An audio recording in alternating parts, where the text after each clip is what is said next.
500 वर्ष पहले श्री गिरिराज जी में विराजते थे श्रीनाथ जी, लेकिन मुगलों के आक्रांताओं के आने की वजह से श्रीनाथ जी ने अपने सब सेवकों को आज्ञा की, बोले कि हमको कहीं सुरक्षित स्थान पर ले चलो, क्योंकि औरंगजेब आदि आकर के सब मंदिरों को तोड़ रहे हैं, हमको कोई सुरक्षित स्थान पर ले चलो। तब राजस्थान के राजा बड़े पराक्रमी थे, उन लोगों ने आह्वान किया कि महाराज हम आपकी रक्षा करेंगे, ठाकुर जी को लेके यहां आ जाओ। तो इस कारण से हमारे ब्रज के कई ठाकुर राजस्थान में विराजते हैं। श्रीनाथ जी उदयपुर के पास, मदन मोहन जी कांकरौली में, गोपीनाथ जी जयपुर में, गोविंद देव जी जयपुर में, ये सब राजस्थान चले गए, क्योंकि वहां के रजवाड़े राजाओं ने इनकी रक्षा की मुगलों से। तो जब श्रीनाथ जी नाथद्वार में विराजे उदयपुर के पास में, बहुत ध्यान से सुनिएगा, बड़ा सुंदर मार्मिक प्रसंग है। तो ठाकुर जी विराजमान हुए, रसोई व्यवस्थित होने में समय लग रहा था, तो गुसाई जी ने आज्ञा की कि भैया एक काम करो, सब वैष्णव एक एक दिन की सेवा लो, अपने अपने घर से सामग्री बना के लाओ और हमको प्रदान करो, हम ठाकुर जी का भोग लगाएंगे। तो सब कुछ चुन लिया गया, हाँ भाई कल तुम्हारे घर से भोजन आएगा, परसों तुम्हारे यहां से, तरसों तुम्हारे यहां से, तब तक रसोई तैयार हो जाएगी बनके। सब भक्तों ने स्वीकार किया। अब उन्हीं भक्तों की श्रृंखला में एक बड़ा दीनहीन सा भक्त था। वो बेचारा अपना पेट, अपने परिवार का पेट मंदिर की प्रसादी से भरता था, लेकिन उसको 4 दिन बाद की सेवा मिल गई कि तुम्हारे घर से भोजन बन के आएगा। अब वो बड़ी चिंता में बोले मेरे घर में तो कुछ भी नहीं है, लेकिन सेवा मिली है तो सेवा छोड़नी भी नहीं चाहिए। अपने गुरुदेव के पास गए और जाकर के कहा, हे गुरुदेव आज्ञा करो, सेवा मिली है कि घर से प्रसाद बना करके मंदिर भेजना, और एकाध थाली प्रसाद नहीं बनेगा, बड़े बड़े भगोनों में दही दाल बनेगी, बड़े बड़े पतीलों में जो है हलवा बनेगा, कम से कम 200-400 लोग पा सकें इतना प्रसाद भेजना पड़ेगा।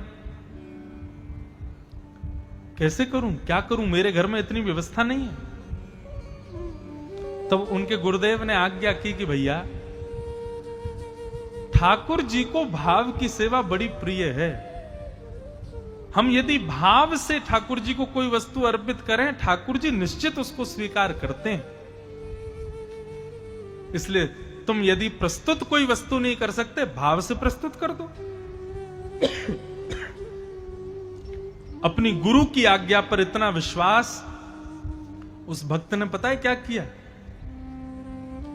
बड़ी पत्तल में खाली दोने, अब घर में सामग्री तो है नहीं, गुरु की आज्ञा थी कि भाव कर लेना, तो भाव उसने क्या रखा, एक दोने का स्पर्श किया और कहा, हे नाथ मैंने देखो चने भिगोए हैं, चने भिगोने के बाद उबाल दिए, उबाल करके उनमें नमक डाल दिया, थोड़े मसाले डाल दिए, थोड़ी वस्तु डाल दी, नींबू निचोड़ दिया, नींबू निचोड़, अरे देखो ये चना मैंने इस दोना में पधरा दिया, आहा कितनी बढ़िया दही आई है, दही को मैंने देखो बढ़िया पका करके हल्दी आदि मिला करके कड़ी बनाई, पकौड़ी डाल के, ठाकुर जी देखो ये बढ़िया कड़ी है। वस्तु नहीं है, केवल भाव कर रहा है। ठाकुर जी आपके लिए 5 प्रकार की रोटी बनाई है, मिस्सी रोटी बनाई है, गेहूं के आटे की रोटी बनाई है, आदि आदि व्यंजनों की रोटी बढ़िया घी चुपड़ करके, और एक और पत्तल से उस पत्तल को ढक दिया, और खाली पत्तल खाली दोने केवल भाव से लेकर के मंदिर में चला गया। और मंदिर में जाके गुसाई जी से कहा, गुसाई जी बढ़िया चना की सब्जी बनाई है, कड़ी बनाई है पकौड़े वाली, और मिष्ठान में बढ़िया रसमलाई बनाई है, ठाकुर जी के लिए 5 प्रकार की रोटियां बनाई है, चटनी बनाई है, अचार बनाया है, सब कुछ आप ठाकुर जी को पधरा दो। वस्तु एक भी नहीं थी, खाली पत्तल खाली दोने थे, केवल उसका भाव था। गुसाई जी लेकर के गए और ले जाकर के भीतर ठाकुर जी के सामने पधरा के जैसे ही पर्दा किया, पत्तल हटाई, तो जितनी सामग्री उसने भाव की थी वो सब उसमें व्यवस्थित हो गई। अब गुसाई जी को नहीं पता था कि ये वस्तु लाया ही नहीं है, उनको लगा ये बना के लाया होगा। बाहर बैठा वो भक्त रोने लगा, बोले गुरुदेव की आज्ञा से मैंने भाव तो कर लिया, लेकिन वास्तविकता कैसे भूलूं मैं कि उसमें कुछ भी नहीं है, खाली पत्तल मैंने दे दी। आज प्राण त्याग दूंगा मैं। क्यों? ठाकुर जी ने जीवन में एक बार अपनी सेवा के लिए आज्ञा दी और मैं वो भी नहीं कर पाया। जैसे ही भोग पूरा हुआ, घंटी बजी, तो भक्त घबराने लगा। बोले गुसाई जी आएंगे, सबके सामने मुझे डांटेंगे कि अरे खाली पत्तल लेके आया, खाली तो नहीं लेके आया ठाकुर जी के लिए। लेकिन भीतर से गुसाई जी आए और आकर के वही पत्तल उसको लौटाने। ले भैया, बात है ना, तो बहुत जोर की सामग्री बनाई भैया, सबको जाके वितरित कर दे। उसको तब भी लगा कि ये व्यंग में मुझसे कह रहे हैं कि तूने बहुत बढ़िया सामग्री बनाई। सामग्री तो कुछ है नहीं। उसने कहा ले सब में वितरित कर दे। अब उसने कहा कि अब ठीक है ठाकुर जी। बोले नहीं नहीं, इतनी बढ़िया तेने हलवा बनाया, इतनी बढ़िया तेने मलाई, वो रसमलाई बनाई, इतनी बढ़िया कढ़ी पकौड़ी बनाई, सबको वितरित करो। पीड़ा का कारण अपना है, इसलिए पीड़ा है।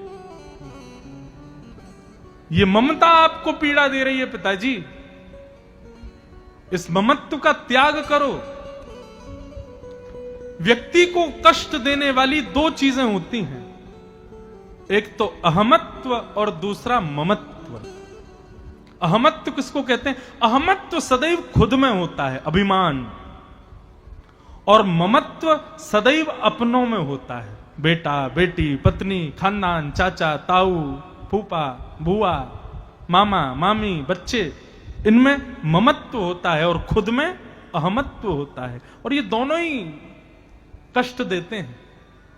पिताजी, सबसे पहले तो अहंकार का त्याग करो, मैं कुछ भी नहीं हूं, और फिर उसके बाद मेरे जितने भी हैं इनमें से ममत्व का त्याग करो।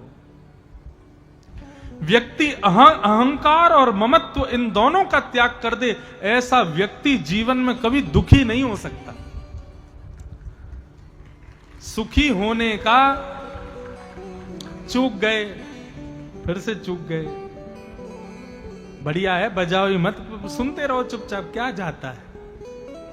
आपको लगे कोई बात बढ़िया तो अपने मन में ही ताली बजा लिया करो।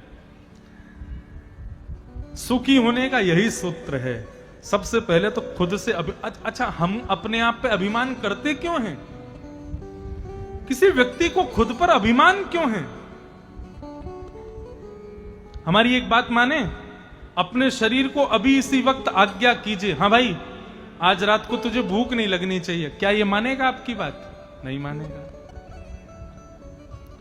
7, 7:30, 8, 9 बजते ही आपका शरीर चिल्लाने लगेगा भीतर से, बोलो कुछ खिलाओ। उसको कहो नहीं मिलेगा तो फिर और ज्यादा तेज हो जाती थी। महात्मा ने पूछा कौन आवाज कर रहा है? मैं रोज सुनता हूं, जो भी हो मेरे सामने आओ। तो प्रेत था। प्रेत ने कहा महाराज आपके सामने आने लायक मैं हूं नहीं, मैं टिकी नहीं पाऊंगा आपके सामने, इसलिए मैं आपके सामने नहीं आ सकता, केवल आवाज करके आपको बता सकता हूं अपनी वेदना। महात्मा बोले क्या वेदना है? बोले महाराज हमारा पूरा परिवार ऐसे ऐसे यमुना जी में बाढ़ में सब पधार गए, हम प्रेत बन गए हैं, और प्रेत योनि से मुक्त हम तभी हो सकते हैं जब हमारे नाम पर कोई अपना भजन उधार दे दे।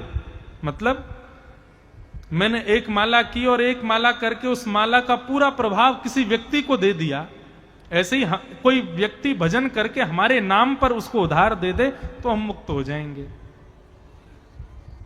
महात्मा बोले अच्छा चिंता मत करो, हम कोई ना कोई उपाय ढूंढते हैं। तो महात्मा जी बड़े वृद्ध थे, 90 से ऊपर उनकी आयु हो गई थी, अंतिम समय चल रहा था। तो महात्मा जी ने अपने शिष्यों को एक दिन बुलाया और उनसे कहा कि हमारी एक अंतिम इच्छा है, पूरी करोगे? बोले बताओ।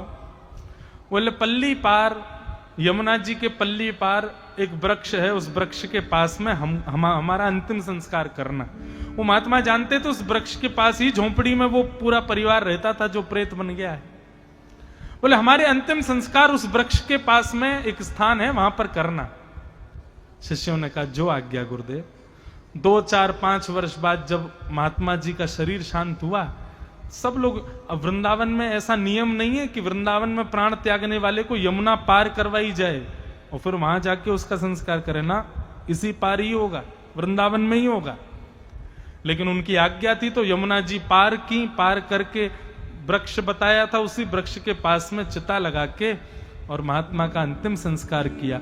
जैसे ही अंतिम संस्कार किया तो अनंत ज्योतियां प्रकट हो गईं। और वो ज्योतियां कौन थी? उसी परिवार के सब प्रेत थे। वो महात्मा ने जब अपना अंतिम संस्कार किया तो उन्होंने इतना भजन किया था कि उनके शरीर का स्पर्श करके अग्नि जब वायु में जाने लगी तो जितनी प्रेतात्माएं आकाश मंडल में भटक रही थी सब मुक्त होकर के वैकुंठ को प्रस्थान कर गए, सब भगवत धाम को चले गए। केवल एक भजन करता वैष्णव के अंतिम संस्कार में उठने वाले धुएं से प्रेत मुक्त हो गए। विचार करो। और यही बात पूरी नहीं हुई, सब शिष्य अंतिम संस्कार करके वापस आ गए तो एक शिष्य को एक प्रेत ने कोई इशारा किया तो शिष्य बोला, अरे तुम कोई प्रेत हो, क्या हो गया? बोले भैया हमारे आपके गुरुजी का संस्कार हमारे ही वहां सब हुआ, वो उन प्रेतों में से एक मैं भी हूं, सब मुक्त हो गए, मैं रह गया। बोले तुम क्यों रह गए? बोले मैं कहीं घूमने चला गया था, पूरा परिवार चला गया, मैं रह गया हूं। बोले अब तो हमारे गुरुजी चले गए, उनका संस्कार हो गया, अब तुमको मुक्त कैसे करें? बोले आप कुछ मत कीजिए, अपने गुरुदेव की अंतिम संस्कार स्थली पर खाली लकड़ी जला दीजिए। क्यों? क्योंकि आपके गुरुदेव ने इतना भजन किया था कि संस्कार होने के बाद उनकी राख में भी इतनी सामर्थ्य है कि अभी भी वो करोड़ों प्रेतों को मुक्त कर सकती है। आप तो जाकर के केवल वहां पर अग्नि जला दो। तब शिष्य ने जाकर के राख के ऊपर खाली लकड़ी को जलाया और वो प्रेत भी मुक्त हो गया। हमारे भजन से हम ही मुक्त नहीं होते। हम जब भजन करते हैं, हम जब भक्ति भाव हृदय में धारण करते हैं, हम विश्वास मानिए गाड़ी में चलते हैं, पैदल चलते हैं, उस समय हवा में यदि कोई छोटे अणु के रूप में भी कोई प्रेत हमारा स्पर्श कर लेता है, हमारे भजन के प्रताप से वह भी मुक्त हो जाता है। भजन कितनों को मुक्त करता है।